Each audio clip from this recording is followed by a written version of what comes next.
મિત્રો આજે આપણા જોડે એક્સેસ આવી છે BS6 125।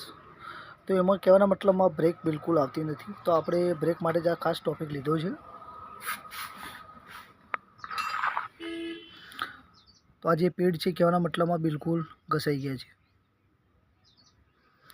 તો પેડ નાખતી વખત કઈ કઈ વસ્તુ ખાસ ધ્યાનમાં રાખવાની જરૂર રહેશે એ આપણે આ વિડીયોમાં ખાસ જાણી લઈશું। પહેલાં તો સૌથી પહેલાં જે એનું ડ્રમ છે એની કહેવાના મતલબમાં ફિકનેસ જોવી બહુ જરૂરી છે। આ જે ફિકનેસ છે કહેવાના મતલબમાં બહુ ઘસાઈ ગયેલી ના હોવી જોઈએ,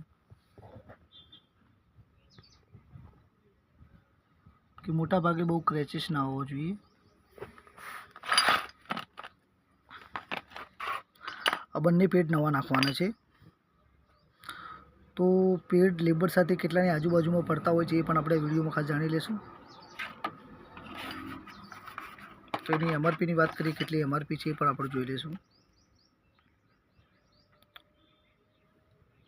240 રૂપિયા MRP છે અને 100 રૂપિયા લેબર થતું હોય છે। તો એક્ટિવા 125માં એવું કાંઈ પણ વસ્તુ લાગે તો કમેન્ટ બોક્સમાં જણાવો।